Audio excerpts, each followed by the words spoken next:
Amém? Você que almeja ganhar almas, você que almeja aí um dia, pode ser amanhã, pode ser depois, estar aqui, irmão, não só em qualquer canto, pregando a palavra, você sempre tem que estar preparado. Amém? Vamos abrir sua Bíblia em Marcos, capítulo 5, verso de número 1. Deixa eu abrir aqui a minha cola. Marcos, capítulo 5.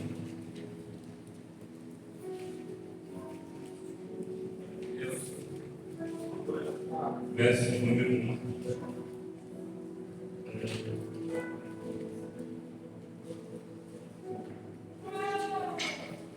Todos acharam? Amém? Marcos 5, 1. Vai dizer assim: E atravessaram o mar e foram para a região dos Gerazenos. Logo que Jesus desceu do barco, veio dos sepulcros, caminhando ao seu encontro, um homem possuído por um espírito imundo. Esse homem vivia em meio aos sepulcros, e não havia quem conseguisse dominá-lo, nem mesmo com correntes. Muitas vezes já haviam acorrentado seus pés e mãos, mas ele arrebentava os grilhões e estraçalhava as algemas e correntes. Ninguém tinha força para detê-lo. E à noite e dia, sem repouso, perambulava por entre os sepulcros e pelas colinas, gritando e cortando com ascas de rocha. Ao avistar Jesus, ainda de longe, correu, atirou-se aos seus pés e clamou aos berros: Que queres comigo, Jesus, Filho do Deus Altíssimo? Suplico-te, por Deus, que não me atormentes. Pois Jesus já havia ordenado que saia deste homem espírito imundo. Todavia, Jesus o interrogou: Qual é o teu nome? Respondeu ele: Meu nome é Legião, porque somos muitos. E implorava insistentemente para que Jesus não os mandasse para fora daquela região. Enquanto isso, perto dali, numa colina vizinha, uma grande manada de porcos estava pastando. Foi então que os demônios rogaram a Jesus: Manda-nos para os porcos, para que entremos neles. E Jesus lhes deu permissão. E os espíritos imundos deixaram o homem e entraram nos porcos. E a manada, com cerca de 2.000 porcos, atirou-se ao precipício abaixo, em direção ao mar, e nele se afogaram. As pessoas que apacentavam os porcos fugiram e relataram esses fatos na cidade e nos campos, e todo o povo correu para ver o que se havia passado. Quando chegaram próximo de Jesus, observaram ali um homem que fora tomado por uma legião de demônios, assentado, vestido e em perfeito juízo, e ficaram assustados. Os que presenciaram os fatos narraram ao povo o que havia ocorrido com o endemoniado e contaram também sobre os porcos. Então o povo começou a implorar a Jesus que se afastasse daquela região que lhes pertencia. Enquanto Jesus estava entrando no barco, o homem que fora possuído pelos espíritos imundos, rogaram-lhe que o deixasse seguir com ele. Jesus não consentiu. Entretanto, orientou: Vai para a tua casa, para a tua família, e anuncia a eles tudo o quanto Deus tem realizado a teu favor, e como teve misericórdia de ti. Amém? Curve sua cabeça em nome do Senhor Jesus. Senhor Deus, maravilhoso eterno Pai, Espírito Santo, viemos aqui, Senhor Deus, nos diminuir para a tua presença e te pedir que tu venha engrandecer para este lugar. Desde já eu venho te pedir, meu amigo Espírito Santo, coloca os teus anjos, Pai, sobre este lugar, a cada canto, Pai, deste templo, Pai, a cada canto desta igreja. Eu venho te pedir, Senhor Deus, concede, Pai, entendimento não só para mim, que vou falar da tua palavra, Senhor Deus, mas para aquele também, Pai, que vai ouvir, que tu venha repreender desde já, Pai, deste ambiente, todo roubador da tua palavra, Pai, todo impedimento, todo atrapalho, Senhor, em nome do Senhor Jesus, que eu não venha falar, Pai, algo algo que venha de mim, Senhor, mas aquilo que tu queres falar, Pai, em nome do Senhor Jesus. Amém?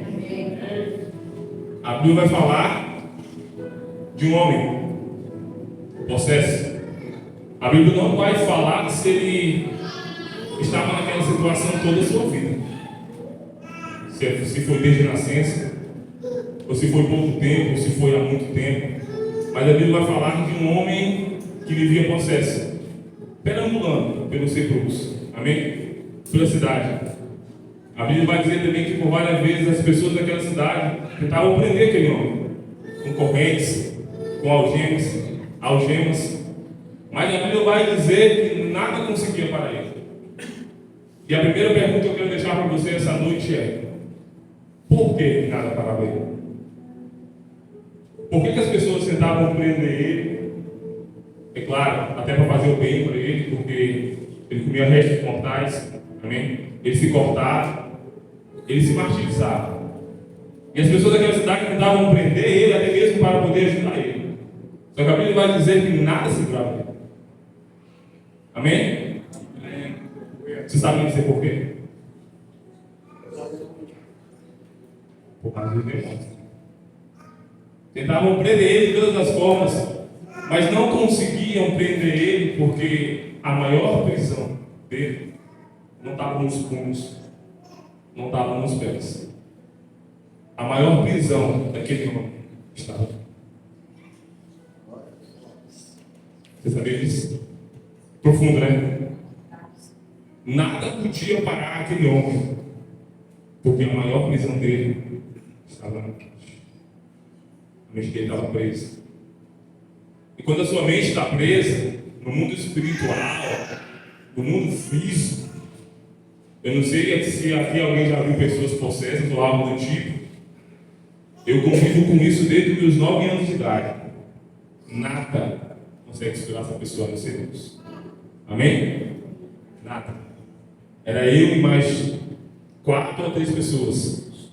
Pulávamos em cima dessa pessoa para tentar segurá-la. E a gente era jogado assim, irmão, nem bolinha de pique-ponto. Meus irmãos são tudo assim da minha estatura, mais ou menos. Nada conseguia parar. Mas porque a prisão que essa pessoa estava não era do físico, que nem esse homem é do mundo espiritual. Eu quero falar para você que é a pior prisão que existe. A pior. Não existe prisão pior que essa. Amém? A Bíblia diz que ele andava por meio dos sepulcros, se cortando, se martirizando. E a Bíblia vai dizer mais, que ele ainda andava aos berros, gritando. Vamos para o dia de hoje, o que simbolizavam, irmãos, aqueles gritos daquele homem. Aqueles vários gritos, aqueles vários berros, aqueles cortes que ele fazia em seu corpo, simbolizavam, irmãos, um pedido do seu corpo. Uma pessoa, nitidamente, você chega para uma pessoa que ela não está bem, tenho certeza que todos já viram isso. Até mesmo em outras igrejas, até mesmo aqui, quando começa a sentir a presença de Deus, começa a gritar. Até mesmo pessoas que têm depressão, ou algo do tipo, gritos, não gritos, mas gritos de socorro. Porque havia uma prisão que só uma pessoa podia tirar aquela pessoa daquele lugar. E eu tenho certeza que por várias vezes aquele homem procurou ajuda. Eu tenho certeza. Porque quando a pessoa está necessitada de algo, quando ela está passando por algo, eu tenho certeza que ela não estava naquele estado 24 horas, quando ela voltava, se ela pedia ajuda. Agora você pensa aí. Uma pessoa que, vamos dizer, que andava quase nu, isso aí eu tenho quase certeza.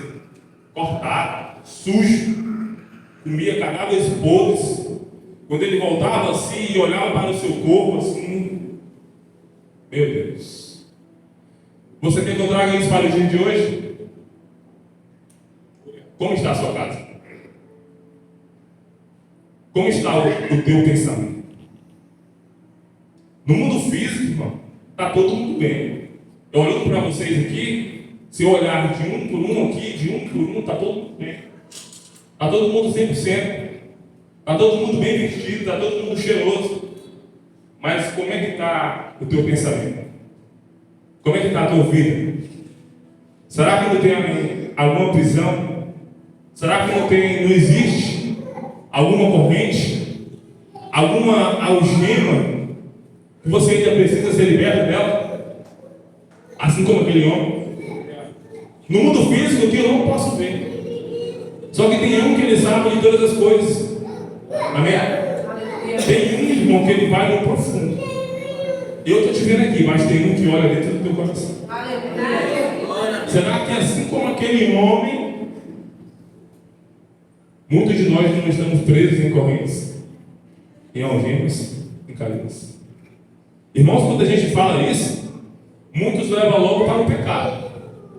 Não estou pecando, não estou 100%, não estou com nenhuma vida, não tem nada a ver. Não tem nada a ver. Tipo assim, também. Mas quando falamos de prisão na mente, no mundo espiritual, você sabia que até coisas que você já fez no passado se tornam uma prisão na tua vida? Você sabia que o fato de você ter passado a perna a alguém, de você ter mentido para alguém e isso pesou na vida daquela pessoa, de você ter feito algo muito ruim, irmão, pode ter passado 30 anos atrás, 40 anos atrás, mas você sabia que isso causa uma prisão na tua vida? O que levou esse homem a ficar dessa forma? O que ocasionou a este homem ficar dessa forma? Será que ele estava 100% ali bonzinho, o espírito imundo veio e entrou nele e ali se apossou e acabou-se? Não. Alguma brecha dele. Algo na vida dele aconteceu. A Bíblia não vai relatar. Mas é só colocarmos a cabeça para funcionar um pouco. Algo aconteceu. Amém?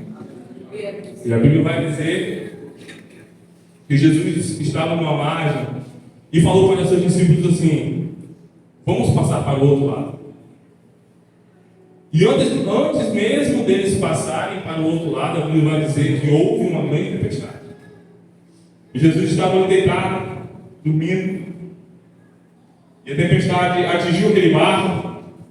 E a Bíblia vai dizer que os discípulos, morrendo de medo, ali correndo de um lado para o outro, e falando: meu Deus, uma tempestade desce e ele ainda dorme. E a Bíblia vai dizer que começou a agochar, e eles acordaram e Jesus: ei Jesus, tem misericórdia de nós, não te importas, nós morramos assim. E a Bíblia vai dizer que Jesus se levantou, acalmou o mar, acalmou a tempestade e falou para eles: o que acontece? Vocês ainda não têm fé? E a Bíblia vai dizer que passando aquela tempestade, chegaram na outra margem, e assim que Jesus colocou os pés em terra, o endemoniado veio ali e perguntou assim: o que tu queres comigo? Ó Filho de Deus Altíssimo, eu te suplico que não me atormentes. E a Bíblia vai dizer que ele falou isso porque Jesus já havia mandado o Espírito sair. Mas como que Jesus já havia mandado aquele Espírito sair se ele tinha acabado de colocar os pés em terra? E a Bíblia não vai relatar que do barco mesmo ele gritou assim: ei Espírito, sai daí! Ele colocou os pés em terra e o homem endemoniado já veio de encontro. Deixa eu falar para você que Jesus já começou a batalhar com aquele demônio quando ele estava na outra margem. Quando ele falou assim: ei, vamos para o outro lado. Você que está vendo porque ele falou vamos para o outro lado? Porque ele sabia que havia um homem necessitando dele do outro lado. Ele não falou assim: vamos para o outro lado apenas por falar. Ele falou assim: vamos para o outro lado. Até mesmo antes de Jesus colocar os pés em terra, o Espírito já sentiu. Meu Deus, ele está vindo. Ele está vindo ao nosso encontro, e é tanto isso que a Bíblia vai dizer assim, que quando Jesus coloca os pés em terra, que ele viu Jesus de longe, ele já correu. Então aquele demônio já estava sendo repreendido na outra margem. Antes da tempestade. Deixa eu falar algo para você. Teu problema que tu está passando hoje, que tu está passando agora, o teu Deus já está batalhando por ele, tchau. A tua tempestade que tu está passando, Jesus já sabia, ó. E a Bíblia vai dizer que mesmo na tempestade, Jesus estava no barco. Agora, por que nós nos preocupamos tanto? Sendo que nos louvores, nas adorações, nós falamos assim: Senhor, eu confio, eu vou. É Ele, né? Que até a pastora falou, é por Ele, não sei o que mais para Ele, por Ele, é todas as coisas. Mas na hora de colocar em prática, a gente fala. É verdade. Falava para você, não importa a tua situação. Não importa o que tu está passando. O que tu está passando agora, teu Deus já viu há muito tempo. Tudo que você passa, tudo que Deus permite você passar, existe um propósito. Nada acontece sem a permissão de Deus. Nada. Até mesmo quando Satanás foi atribular a vida de Jó, ele foi pedir permissão para Deus. Você acha mesmo que Satanás só chegou, chutou a porta de Jó e acabou com tudo? Negativo. A Bíblia diz que Deus e os anjos estavam no céu. E Satanás chegou. Ele falou assim: tu viu meu servo Jó? Vi. Ele é assim. Ele é nota 10. Satanás falou assim: deixa eu acabar com tudo. Vê se ele, falar na minha palavra, vê se ele não vai cuspir na tua cara. Deus falou assim: vai. Só não toca na vida dele. A Bíblia vai dizer que Satanás foi, irmão, acabou com tudo. Com tudo de Jó. Só não tocou na vida dele, até nos filhos dele, Satanás tocou. Só que foi permissão de quem? Tu acha que tu está passando aí hoje? Tu acha que essa aprovação, esse problema com o filho, esse problema com a esposa, esse problema com o marido, no trabalho, tu acha que tudo não é permissão de Deus? Agora eu te pergunto, o que tu está fazendo diante dessa situação? Eita, glória. Porque nós servimos a Deus, sim ou não? Sim. Ou pelo menos nós falamos que servimos. É ou não é? Quando alguém chega para você, você fala assim: e aí, irmão? Aí tu fala assim: eu sou crente, sabe? É ou não é, irmão? A Paula sou da igreja tal. Tu fala assim: a Paula também sou crente. Ministério profeta. Mas será que nós estamos colocando isso em pauta? Nas nossas dificuldades? Será, irmãos? Será que quando passamos, já que Deus sabe de tudo e está permitindo a gente passar por isso tudo que nós passamos aqui nessa terra, será que a gente, sabendo disso, que Deus ele é poderoso para no instalar de Deus ele acabar com a terra? Sabemos ou não sabemos? Sim. Mas será que no meio das nossas dificuldades estamos colocando isso em prática? Amém? Aquele irmão querendo dormir. Misericórdia, vamos acordar. Vou te dar 5 minutinhos para tu ir lá fora, dar uma carreira e voltar aqui. Amém? Amém. Será que Deus não permitiu o que está passando? Põe na tua cabeça. Só que a Bíblia vai dizer, irmão, que Jesus estava numa margem, passou pela tempestade e chegou aonde? Só que você acha que Jesus chegou do outro lado e apenas tirou o demônio daquele homem só com o propósito? Sim ou não? Sim ou não? Tem gente que falou assim: quem foi? Não vou contar não, hein? Fala para você: tudo que Deus faz, tudo que Deus permite você passar, toda dor, toda angústia, todo medo, irmãos, para tudo existe um propósito. A Bíblia vai dizer que Jesus permitiu os demônios entrarem nos porcos. Permitiu. E a Bíblia também vai dizer que eram 2.000 porcos e eles caíram no precipício abaixo.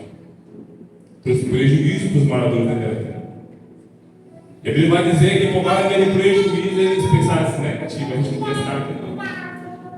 Porque muitos estão preferindo, irmãos, a vida financeira, a bênção de quem é aquele que inverte, aquele que abençoa. Amém? Muitos, irmão, está acabando com as igrejas. Aqui também não tem isso. Nunca vi. Ô glória. Amém? Está acabando com as igrejas. O dinheiro, a cobiça, a ambição. A Bíblia vai dizer que por causa daquele prejuízo, o pessoal fala: ei, vai-te embora daqui, Jesus. Irmãos, Jesus, Filho de Deus, foi expulso por trazer uma libertação. Você acha que nós não fazemos isso muitas vezes? Fazemos. Tem muitas coisas que nós achamos bom para nós mesmos, aos nossos olhos, é uma delícia, não é bom demais. Só que quando Deus tira da tua vida, porque é algo do mundo, dói. Vixe, dói demais. Às vezes aquele emprego que a gente ganha bem demais, né? O cara ganha 10 conto por mês. Aí eles falam assim, ó, tu vai sair desse emprego porque eu quero que tu tenha mais tempo para mim. Aí o cara fala logo assim, rapaz, você não é que deu não. Aí manda dar para primeiro, tá? Porque Deus quer que eu tenha o melhor dessa terra. Aí o cara é inteligente. Não tem outro espertinho, né? Papo ruim da manda primeiro. Não é de demônio, isso é do diabo. Eu tenho que comer o melhor dessa terra. Como é que eu vou comer o melhor dessa terra se eu vou sair do meu emprego ganhando 10 mil? Não existe isso aí. Aí tu quer que eu vá ter, que eu tenha mais tempo para Deus? Quer que eu vá ganhar um salário mínimo para ganhar 1.500 e passar sufoco? Não, irmão, isso é do diabo, isso é do demônio. Isso não vem da parte de Deus. Tem. É isso aí que eu estou falando. Tem essa partezinha aí. Eu falo para você porque eu sou testemunho vivo. Todos sabem que eu trabalhava lá na Araújo. Irmão, lugar ruim, mas também lugar tão bem. Mas supria legal. Tipo assim, não passava perto, não. Aquele empreendedozinho assim que dava para poder, entendeu? Dava para viver bem. Só que eu estava me afastando da casa de Deus. Estava vindo um culto por mês, 2 cultos por mês. E vinha toda quinta assim. E o domingo que eu gostava mesmo, que era o domingo da família. Quando eu estava lá na porta, às vezes passava minha esposa, eu falava, família, domingo da família. E eu estou trabalhando. E as coisas foram se acochando. Estava em casa, saía do trabalho e minha esposa chegava. Chegava 10h30, eu estava cansado, às vezes me esperava para jantar, morta de cansada, chegava e eu dormia. Falei, rapaz, estou ganhando bem, mas será que é de Deus? Irmãos, eu comecei a me martirizar a minha própria cabeça. E comecei. Eu falei, rapaz, Senhor, mesmo que não seja o teu querer, mas eu vou fazer por amor de ti. Irmãos, eu não sei se era o querer de Deus, não vou mentir para você. Deus falava assim, não fique, não é para sair. Mas eu fiz por amor a Ele. Eu fiz pensando na minha família, eu fiz pensando na obra dele. E tem momentos aqui na casa dele, quando tem algum evento, irmão, quando tem algo do tipo, quando tem oração aqui, que às vezes o pastor, o evangelista Gideone chama a gente, que eu estou aqui no meio, eu falo, Senhor, realmente valeu a pena. Passa do perrengue, passa, irmão. Quem não passa, né? Só que quando vem o perrengue, quando vem a parte pesada, eu falo assim, não, Senhor, valeu a pena. Isso me dá força. Amém? Voltando para a Bíblia aqui, para a palavra. A Bíblia vai dizer que aquele homem chegou até Jesus, quando Jesus foi expulso, e ele falou assim, deixa eu ir contigo. Só que Jesus falou assim, né? Jesus mandou ele para onde? Para onde? Mas por que para casa? Se ele estava perto de Jesus já. Quem é que quer sair perto de Jesus? Ninguém, né, irmão? Por quê? Por causa da família. Por causa de quem, irmão? E esse homem tinha família. Vai para a tua casa e para a tua família. E anuncia a eles tudo quando Deus tem realizado a teu favor. Irmão desse homem tinha família. Agora você não sabe o que é para uma família, para pais, para filhos, para esposas. Vamos dar um exemplo. Ver um parente seu lá no centro, usando droga ou algo do tipo. Essa família passou por algo pior ainda. Eu tenho certeza que ele tinha esposa e também tinha filhos. Agora você não sabe o que é todo dia ver aquele familiar aos berros, se cortando, se lastimando, pedindo socorro e os parentes não poderem ajudar. É assim, não é, irmão? É assim, não é, irmão? É dolorido, não é? Sim. Irmãos, ele tinha família. Há muito tempo atrás, quando eu li essa palavra, eu só queria saber do endemoniado. Eu só focava no endemoniado. Só que depois eu fui parar para pensar, depois do endemoniado existia uma família. Que Satanás já tinha tomado posse da casa. Que Satanás já havia destruído a casa. Ele tinha pegado o homem feito de cavalo. Já estava com a cela, com a rédea, estava com tudo, até com a esposa ele estava. Ele estava montado. Agora eu pergunto para você pôr na sua cabeça, como que não estava nessa casa? Porque nos tempos antigos o homem era provedor da casa. Não é que nem hoje não, hoje está bom. Hoje eu trabalho, minha esposa trabalha. Então não sei quando mais avançado. Homem trabalha, mulher trabalha, fica mais fácil. Mas naquele tempo era somente o homem. Aí eu pergunto para você, eu falo para você, você imagina a bagunça que não estava naquela casa, a miséria que não estava naquela casa, a destruição que não estava naquele ambiente, porque o provedor da casa estava ensinado de Satanás. Põe aí, irmão, na tua mente. Tenta imaginar isso. Se não tem algum familiar deles, põe no teu pensamento. Tem um testemunho que eu gosto de contar que ele fala, pode contar, pode falar. Minha vida é um livro aberto, é o Hélio. Não tem testemunho melhor do que essa noite, não. Irmão, a casa dele estava, eu falo porque ele falou para mim que se eu posso falar, estava uma bagunça. Tinha dia que eu passava por ele assim, eu vi ele assim, daquele jeitão, arracava quando pegava uma coisa. Cara, abençoado. Então, mulher lá, tem que ficar lá com o menino jogado, né?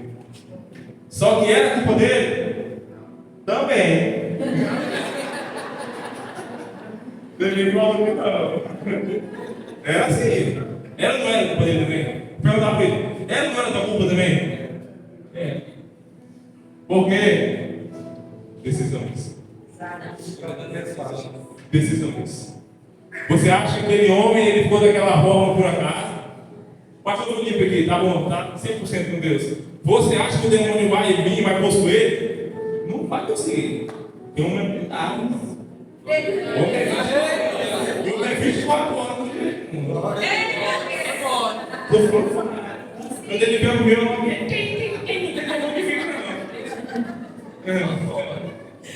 então, não tem como você estar bem com Deus e Satanás vir e tomar conta de ti. Não existe isso.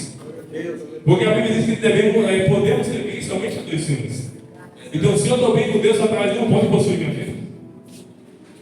Falo para você que eu acho que alguns sabem e alguns talvez podem não saber. Você sabia que Satanás não tem autoridade nenhuma sobre a tua vida? Nenhuma. É em cima o que acontece não tem. 0% de autoridade dentro da tua vida. E por que acontecem as coisas erradas? Legalidade. Falei que nem evangelista, né?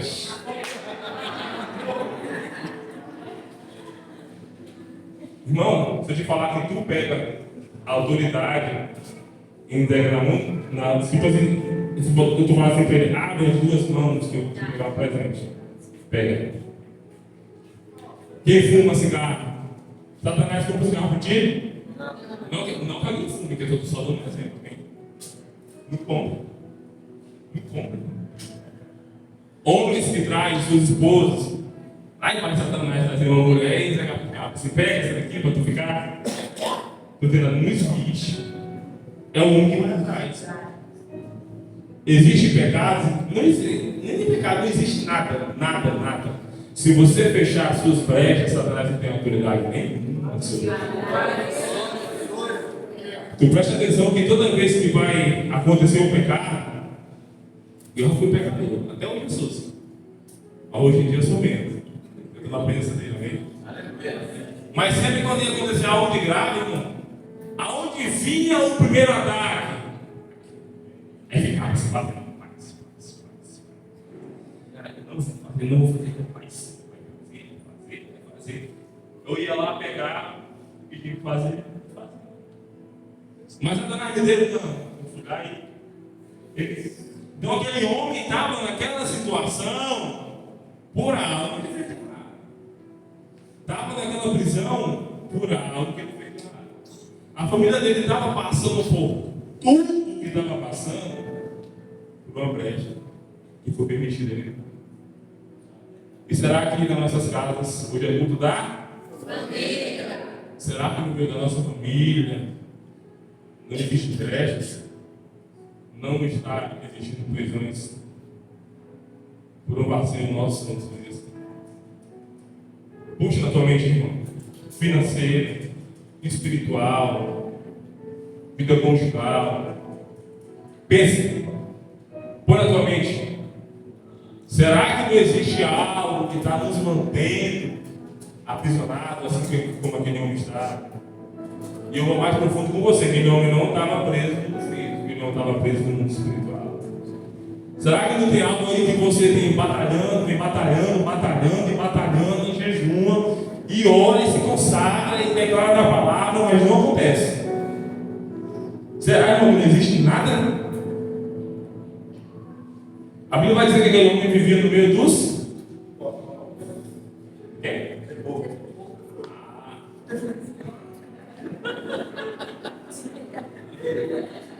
Irmão, estou tentando dar um tchau para a palavra aqui também. Ah, não pode saber combinar. É sério. Quem falou a palavra? Não, não vai querer. Vivia no meio dos sepulcros. Você sabe o que é sepulcros? Ele fala a palavra dele, tem um pastor aqui mesmo. É um lugar solitário. Vamos dizer que é um lugar sombrio. É um cemitério. É um lugar, irmão, só tem mortos. Só existem restos mortais, coisas podres. Será que muitos de nós, até mesmo sem saber, não estamos presos em sepulcros? Será, irmãos? Eu falo para você, eu não ia trazer esta palavra. Eu ia trazer uma palavra assim, mais fácil, estava com ela pronta. Palavra sobre Jó, até você ter aqui um pedacinho. Só que quando Deus incomoda a gente, é porque Ele quer falar com alguém. Até mesmo comigo. Né? Ele quer falar com alguém, Ele quer libertar alguém. Ele quer trazer restauração em alguma família, assim como Ele trouxe na família daquele demoniado. Ele quer quebrar tudo isso. Ele quer tirar pessoas de quartos escuros, pessoas que ainda estão dentro de igreja, pessoas que ainda vêm para os cultos, pessoas que ouvem louvor, ouvem a palavra, mas ainda estão presos. Ainda estão acorrentados no mundo espiritual. Ainda não conseguem andar para frente. O seu ministério ainda continua preso. Sua vida financeira ainda continua presa. Algo da tua vida ainda continua preso. Mas tu ainda não conseguiu se libertar. Só que tem essa noite. Queria pedir para você ficar de pé.